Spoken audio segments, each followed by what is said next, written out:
Thank you all for coming this evening. I just, before we play the Mozart for you, I just wanted to say a few thank yous. First, to the quartet, Maya, Tianyou, Alyssa, and Matt, thank you so much for playing with me. I'm really excited to get to do this. Particularly in the case of the Mozart, it's a piece that all horn players spend a lot of their time working on, but never get to perform, hardly ever. So, and it's really not the same doing it with a piano reduction. So I feel so lucky that these guys are willing to volunteer their time to play with me. So, thanks to them.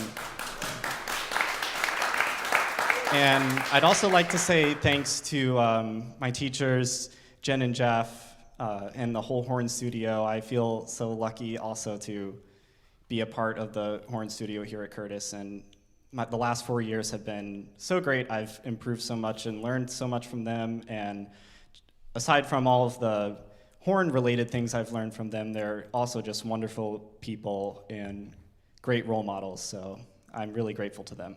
Thank you.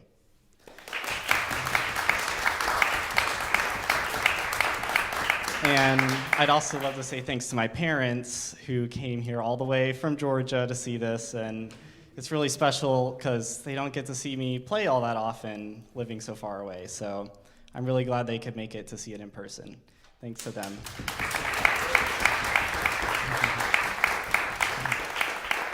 Okay, and so now we're going to play this Mozart concerto for you.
Thank you.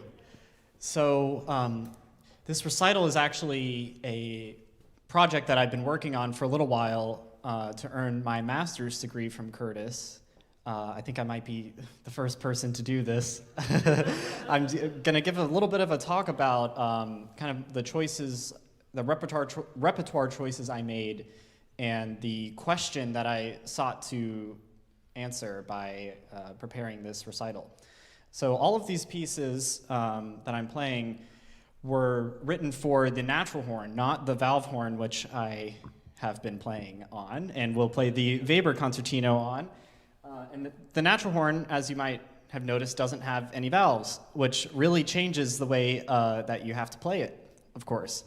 So all of this music is written in the span from maybe 1775 to 1850 or so, when horn soloists were actually some of the, nowadays when you think of famous soloists, you think of pianists, violinists, things like that. But in these days, actually, horn soloists were some of the more famous soloists. So, and they were performing on an instrument that looked a lot like this, without valves.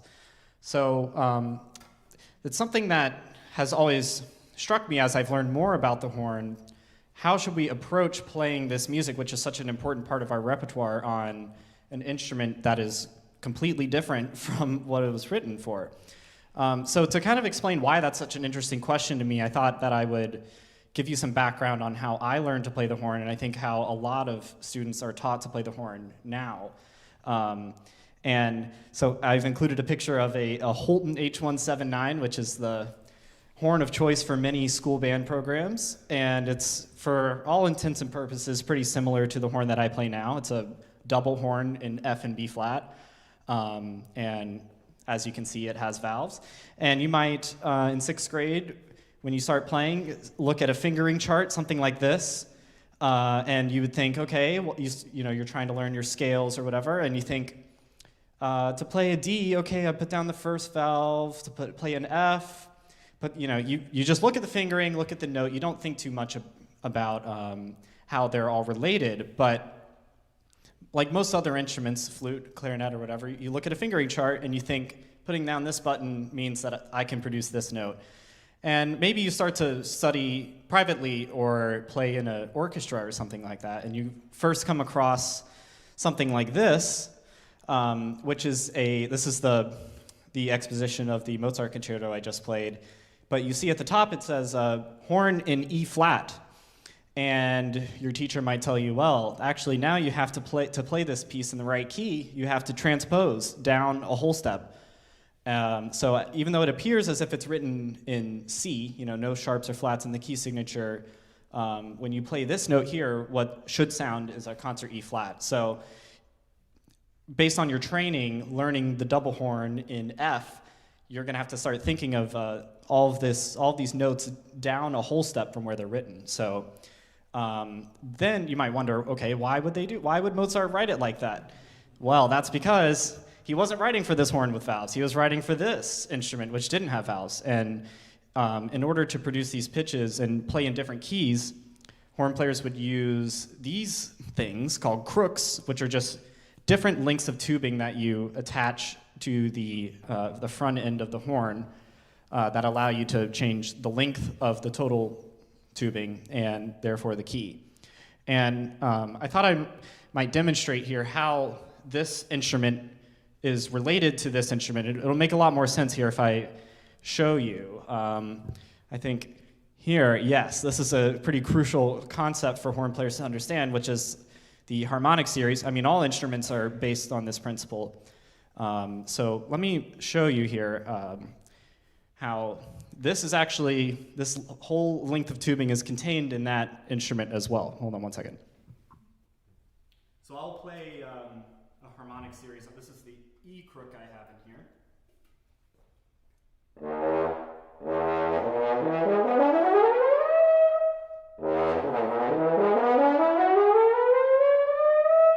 So you can hear those are the pitches produced on this instrument if I just play all open notes. And on this horn, if I hold down the second valve,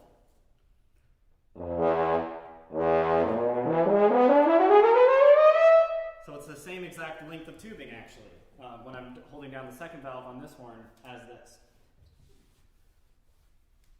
And that might... So, basically, that means that this instrument, all you're doing by pressing down different valves is essentially changing the crooks rapidly. Or you're using the valves to connect different bits of tubing to the whole total length of tubing. So that's how, it's the exact same principle as the natural horn, except this enables you to then play everything with an open timbre, because on the natural horn, to produce notes that aren't the notes that I just played for you, you have to alter the pitch using your right hand, which gets into, this is kind of the central bit of natural horn technique, which is that of hand stopping. And that was developed in the middle of the 18th century, around 1750 or so. And I believe this guy here, Giovanni Punto, is probably one of the most famous horn soloists from the late 18th century, who really first was he's kind of the Paganini of the horn. He was super famous throughout Europe and was very proficient at hand stopping. And so a lot of music, like the Mozart concerto I played, makes extensive use of it, of course, but even the Weber and the Cherubini pieces, only written about 20 years later, are even more advanced with the hand stopping techniques, and especially the Weber really pushes the limits of what's possible on the natural horn. So I think, getting back to my question of how we should approach playing this music on the valve horn, I think it's important to really understand the similarities and differences between the two instruments, because the composers were really thinking about this when they were writing the music. And aside from just, to play the right notes, you have to transpose. There's more that goes, I think there should be more that goes into your consideration of preparing the piece for an authentic performance on a modern instrument, which requires some knowledge of how to play the natural horn. Even I'm nowhere near proficient on it, but at least I have a conceptual understanding of how to do it. So I thought I might talk a little bit about some of those differences and provide some examples from pieces that I've played other music in, is also the Weber, which is a great example, and you'll hear Yoni and I will perform it here in a minute. So I must explain a little bit about hand stopping then, so you can get a sense of how that affects things. Let's see. So basically to play the chromatic pitches, they discovered that you could alter the degree to which you're closing the bell, which then kind of shortens or lengthens the tubing by a smaller amount using your hand to change pitches and get them outside of the open harmonic series. So I can demonstrate that here.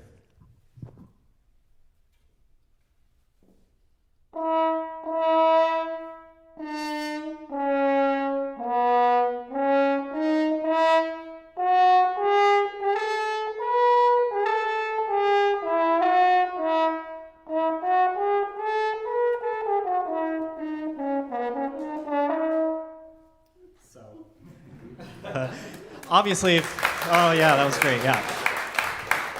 Obviously, he was much better at that than I am. And it became that really proficient soloists like Punto and others who came after him sought to then decrease the variance in the tone color, because you can tell to play that half step from the tonic, lower than the tonic, you have to fully close the bell, which really changes the timbre of the sound. The really great soloists would use all kinds of methods to make the timbre as even as possible despite the hand stopping, which ultimately led them to want to do something like invent the valves, which could then allow you to play chromatically without altering the timbre in any way. So they would maybe manipulate the note more with their lips and keep the hand more in the same position, or they would use mouthpieces that enabled them to bend the pitch more than a modern mouthpiece would. And they would just play generally in a more closed position than we would now, so that way the timbre is more similar generally. But it's very difficult, and these players must have been really fantastically great at it, because some of the music written around then is extremely difficult to produce all the correct pitches and everything. So some of the other differences that I think are important to consider are that this instrument is much smaller. Like the bell itself is quite a bit smaller, it's lighter, and it's not quite as loud as these instruments, which were built, my horn actually is quite an old horn by modern standards. It was built in the 50s or so, but these instruments were built for playing in the orchestra, playing Mahler symphonies and things like that, which require a lot more projection than, playing over a chamber ensemble, a Mozart concerto or something like that. So I think it's important to consider that when you're, you don't want to have so much of a heavy or, kind of bombastic character that's not really the kind of thing you would hear with this instrument. And also, it sounds the same, this instrument, the valve horn, sounds the same in every key, pretty much. Whereas the natural horn, each crook has a different character and sort of tone color. So composers would think about that when they were writing, what key do in certain keys might evoke certain sentiments, and it was the Romantic era, so they were very into the kind of the E flat major is associated with the hunt and forests and things like that, whereas D major or C would be kind of a darker color because it's a longer length of tubing that you would use, so it would naturally have a darker color anyway. This is a C crook, by the way, so it's about it's pitched a major third lower, and it's noticeably longer, and it feels a lot different, much more squirrely to play.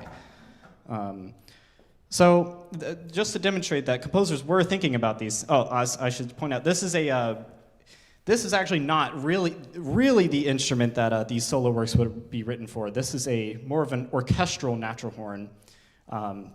It's quite similar to this. This is more of a core solo, as it's known. This one is a copy of one that was produced in 1820, whereas this, I believe, was sometime in the late 18th century instead. So they'll have a little bit smaller bell throat than this would, and these can be played in more keys than these instruments would. So it enables him to play better within ensemble contexts.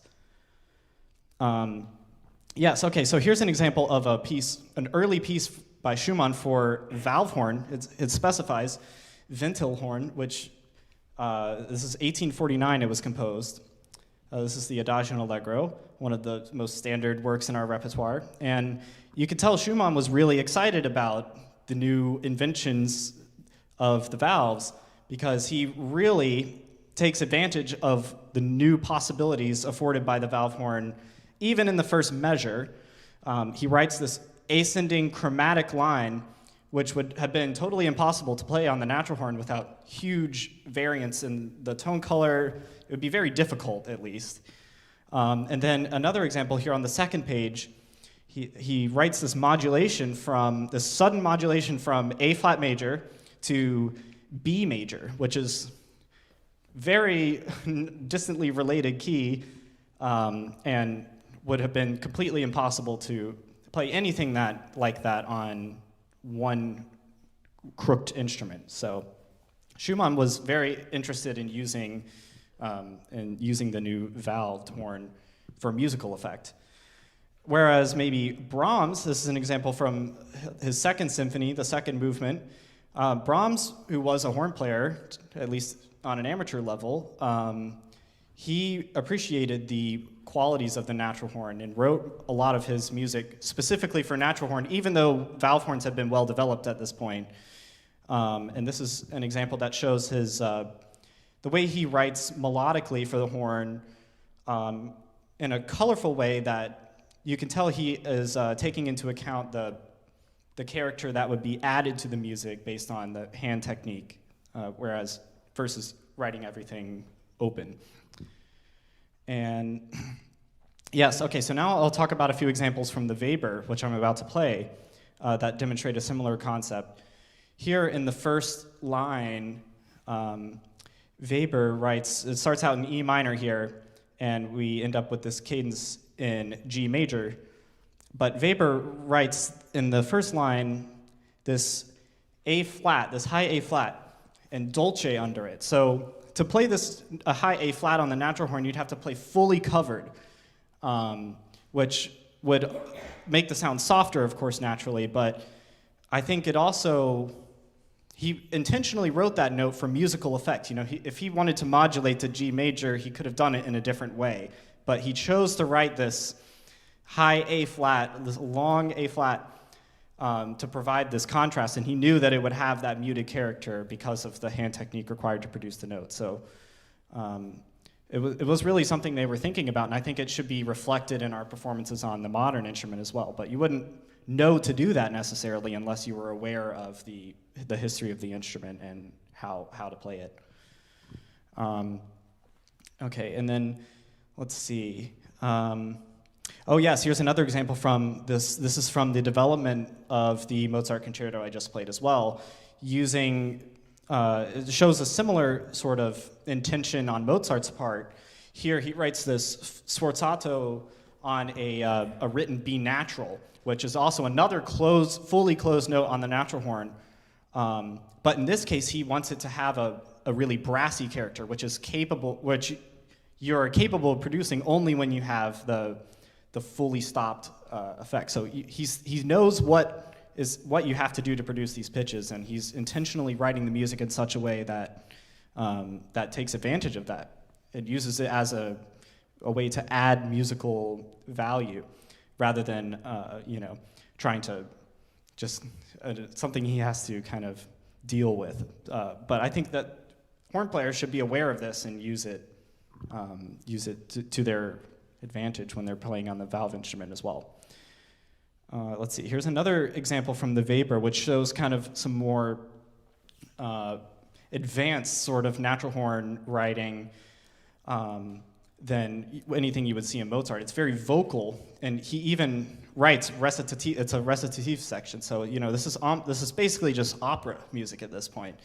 But playing all these scales, requires a lot of very fast and precise use of the right hand. But I think that this example is really interesting because it shows how much the quality of the playing had progressed even in the 20 years since the Mozart concerto was written, that Weber would write something like this for the natural horn. And this is a famous bit from the Weber that contains some chords actually written for the horn alone, which is a kind of party trick sort of thing, the multiphonics. And it shows that this is something that natural horn players had been doing, but I think this is maybe the first example and only example I can think of at least for another 200 years or so, of multiphonics being written for the horn, because typically, you only play one note. But in this case, you have to sing a pitch and play a different pitch at the same time. So it's rather difficult, and it doesn't sound, it's not necessarily the most musical thing, I would say, but it's kind of interesting and funny. So I'll have a shot at that later. And then this is from the last page of the Weber Concertino, and it has this is an urtext edition published by Henley. So this is, I believe, the notes in the preface of this edition say that most of it came from a combination of the manuscript and the first published edition. And so these it says ossia here, these are alternate passages that Weber wrote himself into the score because what he intended for you to play might be too difficult. So it shows that to even get the piece published, even for the most advanced soloists of the time, this was really pushing the limit of what was possible. And publishers were reluctant to even publish the music without him including a simplified version because it's that difficult. So on that note, Yoni and I will attempt to play it for you here after we clear these horns out of here. But thank you so much. Hope you enjoy the Weber.